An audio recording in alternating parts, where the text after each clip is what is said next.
Hey there, friends. Thanks so much for joining me today. I am super excited to dive into how to write your LinkedIn summary. This is one of my favorite workshops, so I'm super jazzed to go through this with you. Let's dive in. If we haven't met before, my name's Emily. I'm a career coach as well as a business and gender equity coach. I really focus on helping career climbers as well as entrepreneurs play big, get credit for their work, make more money, and ultimately just like work less while making more. I'm also a mom, and this is a really important new aspect of my personality and like my persona. I like to have a realistic lens when it comes to work-life balance. I love helping other moms and moms to be navigate like starting their businesses, scaling their businesses, as well as climbing that career ladder while being mindful about being a mom and having space to spend time with their littles. That's really important to me. Before we get started, just a little bit of housekeeping. I'd love to encourage you to take a quick second to turn off your phone, close out all those other tabs that are happening. I know it can be really easy to get distracted. And I also want to bring your attention to make sure that you downloaded the workbook. If you haven't done that yet, please just hit pause real quick and grab the workbook. It's linked right above this video. Okay. And here's what we're going to learn together. I love setting learning objectives. I think it's really important. So today we're going to be going over why you need an up-to-date summary if you want to be attracting recruiters as well as new clients. So we will be talking to career climbers a lot here, but we're also talking to those small biz owners. We're going to go over the relationship between your LinkedIn profile and networking. We're going to talk about the stats that prove that summaries do matter when it comes to networking. And then we're going to go through my 5-step process of writing a compelling summary statement. And we'll finish off with some other ways in which I can help you and we can stay connected. So what is a LinkedIn summary? Your LinkedIn summary is ultimately, it's that text box that's at the top of your LinkedIn profile. It's right below your photo. It's an open-ended space. You might also think of it as your about section. It's got 2,000 characters to be exact. And it's a place where you can give an overview of your professional life and ideally what you're excited to be doing next. And we'll talk a little bit more about that future lens, why that's really important. And why do we need one? In today's job market, it's actually harder to get a job now than it has ever been before. So standing out in the applicant pool is more important than it's ever been. And in order to succeed, I really need you to set yourself apart by having a good personal branding strategy.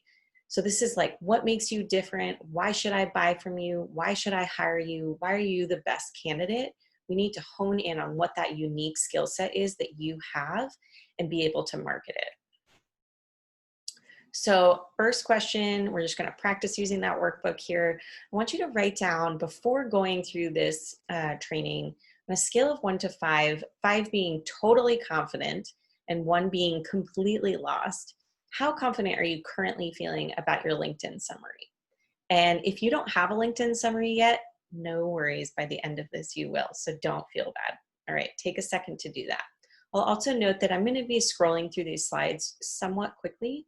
I encourage you to definitely hit pause on the video as we go through each of the areas that you're going to be inputting information into the workbook. So whenever you see a screen slide like this with this picture and this black text box, you know that this is an opportunity for you to be typing in your workbook. I want you to just hit pause on the video, fill that out. When you're done, hit play, and you'll move on to the next part. All right. So let's talk a little bit about LinkedIn. I think data is really important. I love data. I think it can help us inform really good decisions. So let's talk a little bit about LinkedIn when it comes to data. LinkedIn has 660 million users on their professional network right now and in more than 200 countries. The platform is also home to over 30 million companies. That's a lot of opportunities. Each connection you make introduces you to an average of 400 new people. So if you think about how many connections you currently have or how many connections you've seen other people have, think about how every single one connection is connecting you to a potential of 400 people. So this gives you access to more than 100 new companies looking for your specific talent and your skills. This is what we want. 98% of Fortune 500 companies are using LinkedIn to tell their stories, they're using it to recruit, and they're using it to network. And 75% of people who have changed jobs have said that they used LinkedIn to inform this decision. And with more than 20 million companies listed on the site and 14 million open jobs, it's no surprise that 90% of recruiters are also using LinkedIn as their first stop when recruiting a new candidate. Let's talk a little bit about what the purpose of LinkedIn is. So for me, I have two purposes when I'm looking at LinkedIn. One is building networks, and the second is nurturing relationships. So let's talk a little bit how networking works on LinkedIn. So when it comes to networking, there are two primary functions, like I said, and it's the same in the real world, really. You're building those relationships, you're building your network, and you're nurturing relationships. What does building your network mean? You need to benefit from the power of diversity in networking. Yet you also have to make sure that you have a concentration of connections to people in your sphere of expertise. What does that mean? So networking is helpful. It's important that we have a really wide net of network, right? We want to be able to cross multiple different fields, different industries, have connections in different areas. But it's also important that we have a really concentrated amount of people that are directly correlated to our field, right? Because those are the people that are ultimately going to help us climb that career ladder. And if we don't have that intimate connection, having an enormous network doesn't matter. So what does this look like? This looks like the person who has over 5,000 connections on LinkedIn, but not a single one of them would actually help them get a job. So I need you to have that big, wide network, that 5,000 people that you're connected to, but I also need you to have like a concentrated set of number of people in the middle that are really going to work for you when you need something. And that's where nurturing relationships come in. So adding people to your network, just simply blindly adding connections and accepting connection requests is not going to build a relationship with them. You need to also engage with them on a regular basis. And we do this by interacting. These are like status updates, liking and sharing content, as well as acknowledging. And that's liking and commenting on specific people's accounts that we know we want to connect with. All right, that was a lot of information about LinkedIn. Let's take a deep breath and let's get ready to dive into our summary. All right, so step one of writing our summary is super easy. All it is who you are and what you do. So this is Amanda. She's going to be our example as we go through this workshop. Amanda is a registered dietitian. So step one, I want you to put this answer in your workbook. Who are you and what you do? And remember, our example is, hi, I'm Amanda. I'm a registered dietitian. It's as simple as that. All right, moving on. Remember, you can always hit pause on this video if I'm moving too fast. In fact, I will be moving too fast, so I encourage you to press pause and write these out. Step two is all about what unique and relevant strengths you have. So in other words, what do you specialize in? And what have you accomplished recently that matters in the current context? So for Amanda, she is a public speaker. She works with diverse populations. And one specific accomplishment is she taught a cooking class to 200 people this past year. So step 2A, we're going to break this into two parts. Step 2A is, what do you specialize in? And I want you to give me 5 to 6 words to describe your unique expertise and skills. You're going to put that in your workbook. You'll see in your workbook that there are also examples, but I've got some here for you as well. So here's some examples. Hi, my name is Emily, and I specialize in social media and influencer campaigns. Or, hi, my name is Emily. I'm a business coach, and I specialize in leading women towards financial freedom. Or, this is Amanda's. Hi, my name is Amanda. I'm a registered dietitian who specializes in teaching underrepresented youth how to cook on a budget. All right, so press pause and fill out what you specialize in. Step 2B is, what have you accomplished? So I want you to explain one past work experience and how it's relevant to your career goals and adds to your skill set. Here are some of our examples of things people have accomplished.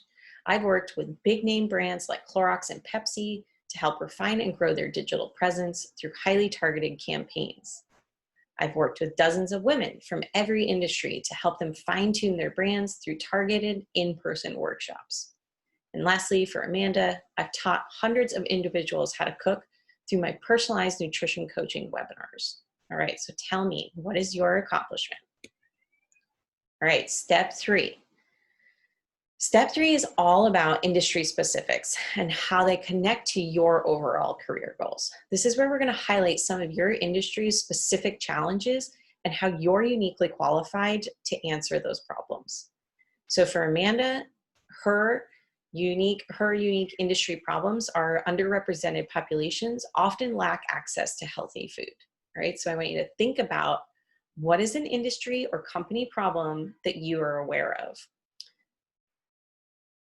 You may find that there are more than one problems. I want you to really highlight which one you feel like you're uniquely qualified to solve, okay? Here are some examples.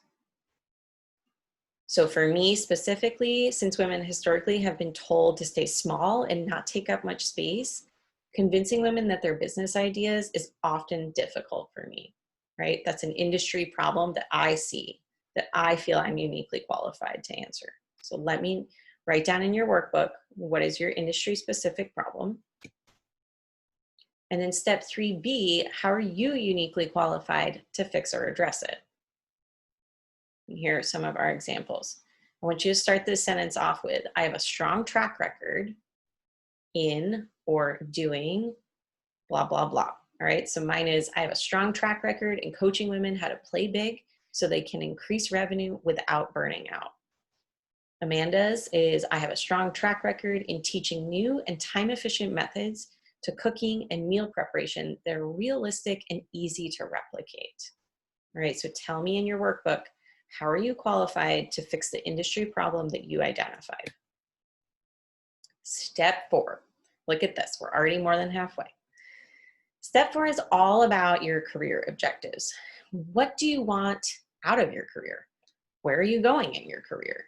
This step is all about the future, and I alluded to this a little bit in the beginning about what makes a really good LinkedIn summary is it's got that future-oriented lens. I want to know where you're going next. It's super important for people to see and read that you have that future-oriented mindset. So for Amanda, she wants to create a replicable model of for other public health experts to follow. So step 4A, explain the next phase of your career. What do you want to do next? And this might take some thinking, and that's okay. That's why you're going to hit pause. I want you to journal a little bit about this. Like, what do you want to do next? Where are you going? And this doesn't mean that you have to be thinking about the next job or outside of your current role. It might be in your role what you want to do next. That's totally fine. But we need to have some sort of future-oriented mindset here. Here's some examples. So after coaching dozens of women one-on-one, I'm looking to expand my expertise by hiring a staff of coaches to work with me. For Amanda, she says, after working with a diverse group of families, I'm looking to turn my method into an online model. All right, now step 4B, how does this fit in with your overall career goals? So you'll see between this one, we've got the ... at the end there, right? This is actually one whole sentence that we're putting together. So here's the second half of that sentence. So if I read this, I'm looking at, after coaching dozens of women one-on-one, I'm looking to expand my expertise by hiring a staff of coaches to work with me, where I can help reach new audiences by touring all over the country, sharing client success stories and strategies. Right? So take a minute to add in, how does this fit in with your overall career goals? Good. All right. Step 5, we're already here. Step 5 is like the bow tying all of this together. It's time to deliver the conclusion or your ask. If you're a job seeker, this is why you're the best fit for the job. If you're a career climber or a business owner, it's why are you the best at what you do. So for Amanda, she's an excellent resource for aspiring public health professionals because, so step 5A, what is your unique selling point? This is our unique selling point we're talking about. So like I said, career climbers and biz owners, why are you the best at what you do? And job seekers, why are you the best candidate for the job? Tell me a little bit about that. Here's some of our examples. These are a little bit longer, so we're gonna flesh this out more. I'm an excellent fit for an in-house marketing position at a startup company because I have big brand knowledge as well as experience applying those tactics to smaller target audiences. Most importantly, I'm excited by the prospect of growing a brand from the ground up, and I am confident I have the scrappiness required to get the job done well. Hell yeah, that like gives me goosebumps just reading it.